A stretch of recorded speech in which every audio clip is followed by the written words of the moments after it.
Hey guys, this is OddOneGaming. This is going to be another Dragonheir SilentGods video. In today's video, we're going to be talking about what I believe to be the top 5 best tips in order for you to try and rank as high as you can every single season, right? We're talking about the season exclusive, the season ranking. This one usually depends on the amount of resources that you gather for the season, and the resources that I'm talking about are called the Echoes of Klipsidra, right? You can get these from different areas of the game, and because obviously it's a season-based game, every like 3 months you want to try and place as high as possible so you can get the best rewards possible for that season ranking. So I'm gonna go through a few things that I believe a lot of people do as a mistake, myself included. I used to do this mistake a lot, and that can be the difference between you actually placing high in the season ranking or low. Obviously, there are certain things which, you might not be able to compete with, in the sense of, like, if you're unlucky and you're on a server where you're full of Krakkens, right, you might not be able to compete with all of them. However, I know cases where I actually ranked higher than a lot of Krakkens because I focused the right things at the right time, right? So it doesn't matter that sometimes maybe people just, spend a lot, they get all the good heroes, they advance them a lot and whatnot. If they don't have the right knowledge and the right time invested, I guess, they're not going to be able to always be number one. Okay, some of them have both, right? They're Krakkens and they also spend. But let's jump into it, right? So what are the 5 tips that I want to mention? Well, the first one's going to be, I already made a video on this one, but that's going to be focusing the temporal vortex early on, right? So I do believe that after you get your goblin team to farm, right, the highest stage possible, one of the first priorities, because it's one of the first things that actually gives you chaos, echoes of Klipsidra, right? Echo of Klipsidra. This is the first place that you can get it from, and the only one. Up until you get to a higher level, until you get to day 29 where the Chaos Shadows open and whatnot, this is the only spot that you can get them. So trying your best to rank as high as you can early on is going to be a good goal. Like, for example, for me, I'm trying to rank in the top 150 at least to try and get myself 220 echoes every single day.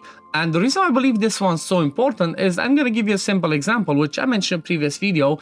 Let's say you don't get top 150, you only get like top 200, 300. That's a 70 difference. So if you get a calculator out there, it's 70 times, let's say, 25 days, okay, because the first 4 days you cannot do it, times 25 days, you're missing out on 1,750 echoes of Klipsidra by ranking over 150 instead of top 150. It doesn't sound like a lot. However, I had in season 2 where I was 300 Echoes of Klipsidra points away from being in top 50, okay? And I've been min-maxing everything, just I was slacking early on Vortex. So this is one of the first things. Make sure you try and focus Vortex as much as you can early. This is pretty much one of the only things that you can try to improve and get to be better as up until you get to the day 29, apart from, like, maybe the dungeons if you don't have them on stage 9 and whatnot. So 100% do not ignore this. Temporal Vortex is really important.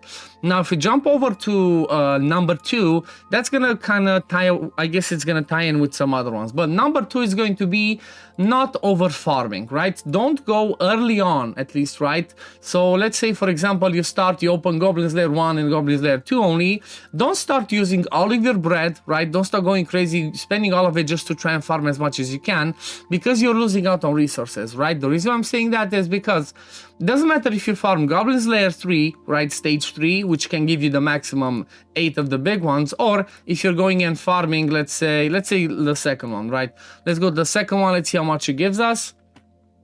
So the second one, high stage, gives you 5. So basically you're missing 3, 1, 1 for every run that you do. Basically every second run, you get another one, right? The equivalent of getting another one done on stage 3, right? And that's the reason I'm saying that is because it requires you 10 stamina. It doesn't matter if you do Goblin's Lair 2 or if you do Goblin's Lair 3, right? So that's really important.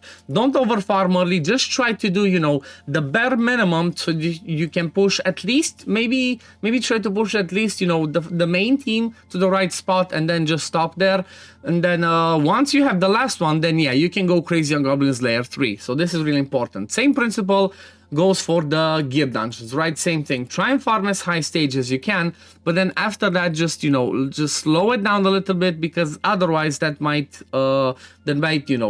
just gonna cost you. Don't get as many resources. And why I'm saying that, well, the thing is like this. The next thing that's happening is, if you farm too much, you're gonna lose out, because only on day 30, at least if you're talking about your seasons, right? If you watch this a lot in the future, like past October 2024, and they change the way that the gear drops and the Goblin's Lair drops, then this maybe doesn't matter, the equipment drop rate. However, if you're one of these servers that still has equipment drop rate up, that starts on day 29, wait for the gear farming up until this day. Don't farm crazy, just, you know, maybe farm a couple of sets, so you have a few sets for your defenders, a few sets for your boosters, a few sets for your damage dealers, and then stop. Don't keep farming, because you're just missing out, right? Save all of your stamina, and once this one hits, use all of it. That's what I'm personally gonna do, right?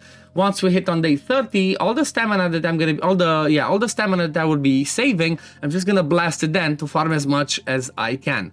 Now, if you move over to the next one, is gonna be what you farm, okay? So, because of that reason that I just explained, right, with the gear drop rate being improved only on day 29, you should only be farming, honestly, in the early days, Goblin's Lair, right? I know it's tedious.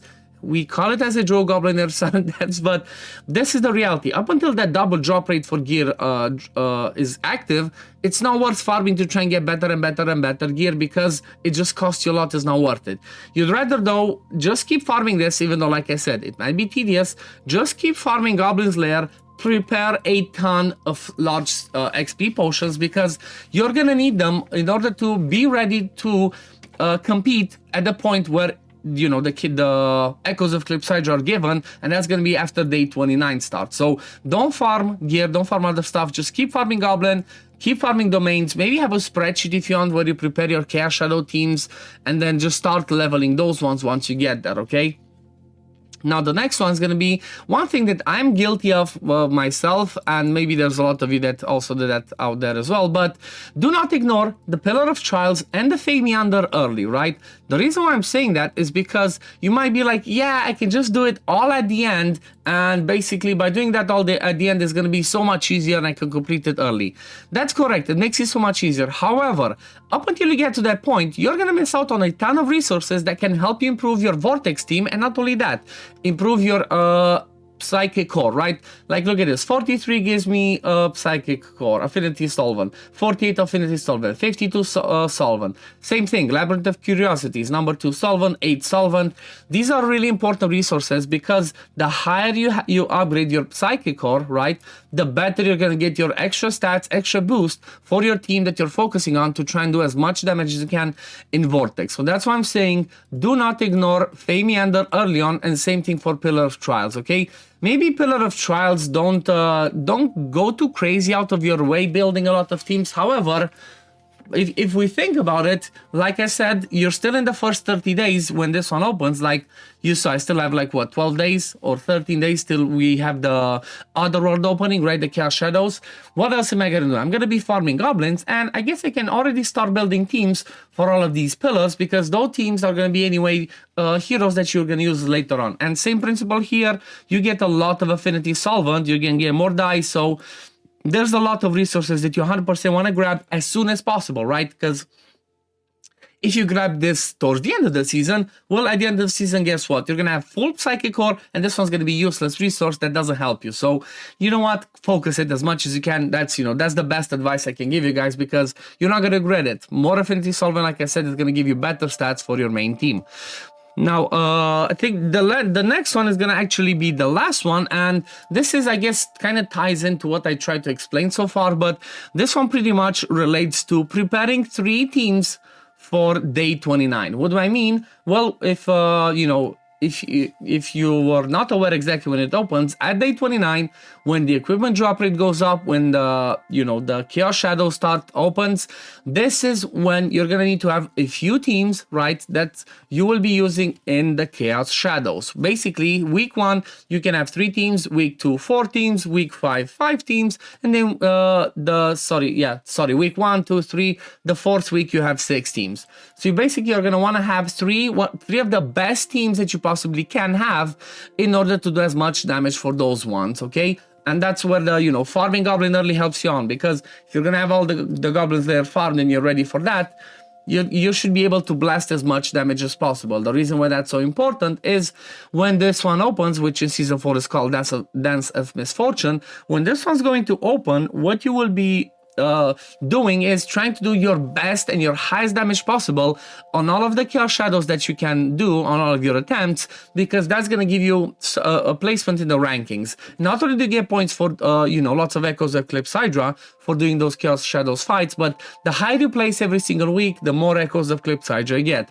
And one extra tip towards the end of that is do not save your keys day one. Do not save those attempts. You can wait up until the last day to try and do your attempts, because you know what, day one you're gonna start farming more equipment, more stuff. So if you just see like, oh, this is so cool, good damage, let me save it, you're gonna miss out. Because if you do that and you're in the same group, like for example in the same server as me, I'm gonna be one of the ones that waits till day 6. I'm gonna have a ton more gear than you, a lot better equipment, better runes, and then I'm gonna do a lot more damage than you, and I'm gonna place higher. So always try to, you know, think before you do some of those things. Try to always plan out your the way that you work. Obviously, again, this is for people that actually care about ranking. If you don't, then just enjoy the game. But if you do, I do believe that, like I said, these 5 tips should help you to try and rank as high as you can every single season. Seems like I cannot speak, but anyway, this is all that I have for you today. I hope you enjoyed it. I hope this gives you some ideas, and I hope these are some good tips that can help you improve your season ranking every season. So yeah, if you did enjoy this video, don't forget to like it, subscribe to the channel to see when I upload next, and we're gonna see you on the next one. Peace, love, take care, everyone. Bye, guys.